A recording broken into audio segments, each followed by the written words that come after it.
Olá, pessoal. Eu aqui de volta, o professor formador José Eduardo Silva. Em nosso componente curricular Geografia da População, nesta terceira aula, vamos tratar sobre movimentos populacionais e pluralidade cultural.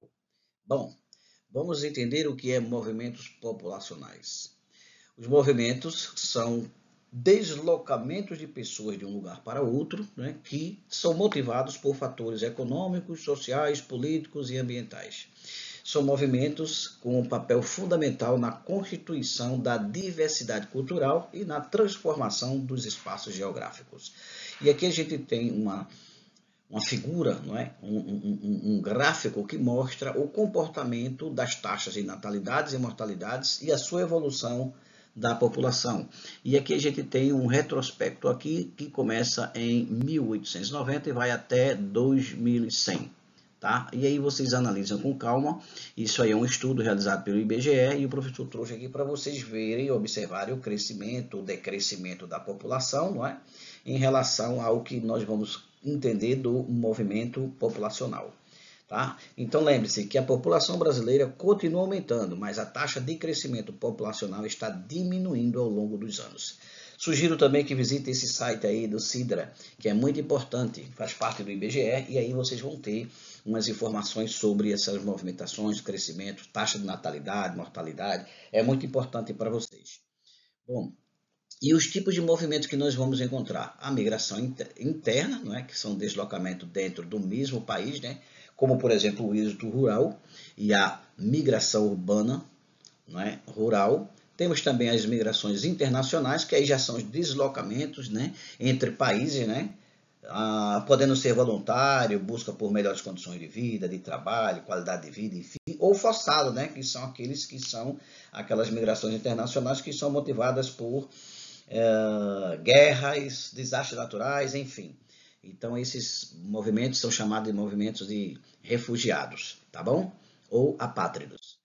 E aí a gente tem um outro tipo de situação, que são as migrações e imigrações. A imigração é a saída de pessoas de um país para o outro, né?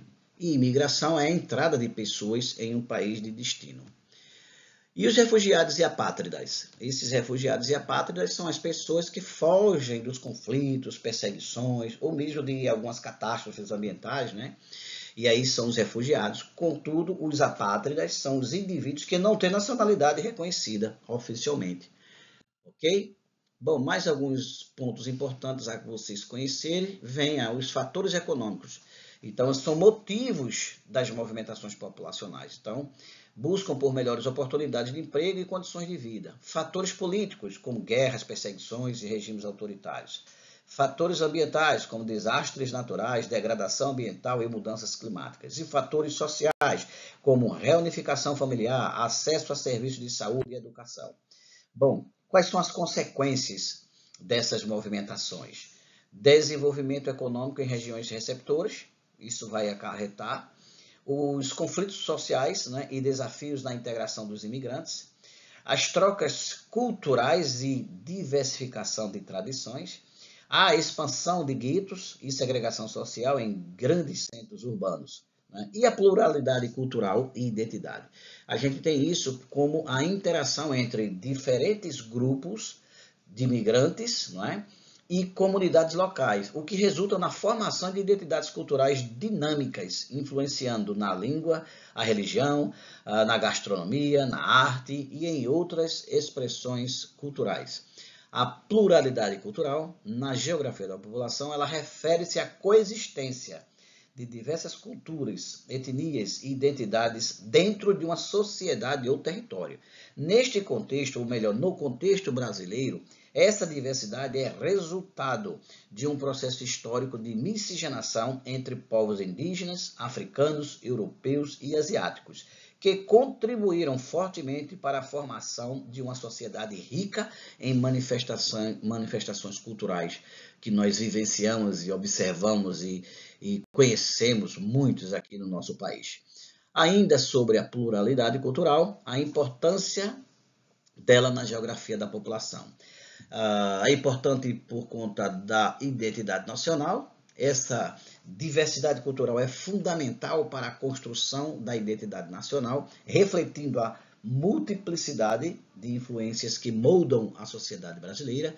Nas desigualdades sociais é importante porque estudar essa pluralidade cultural permite compreender as desigualdades socioeconômicas e as relações sociais discriminatórias que permeiam a nossa sociedade, oferecendo subsídios para políticas públicas inclusivas. A dinâmica territorial, não é? São a distribuição espacial de diferentes grupos culturais que influenciam a organização do território e afetam, por natureza, desde a ocupação do solo até as dinâmicas urbanas e rurais.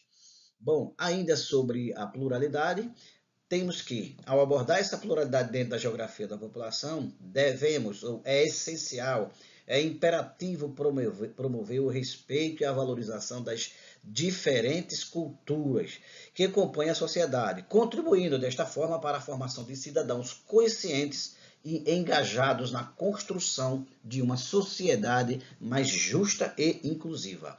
Bom, sugestões para enriquecer seus conhecimentos. Assistam aos vídeos seguintes, que tem 2 links de vídeos que são muito importantes e eu sugiro que vocês assistam, que vocês vão efetivamente gostar, ok? Algumas referências utilizadas nesse módulo, nessa aula, né, que a gente tem costume de colocar, e aí vamos exercitar os nossos conhecimentos. Para tanto, vocês devem analisar aqui no Brasil, né, como os movimentos migratórios influenciaram sua diversidade cultural.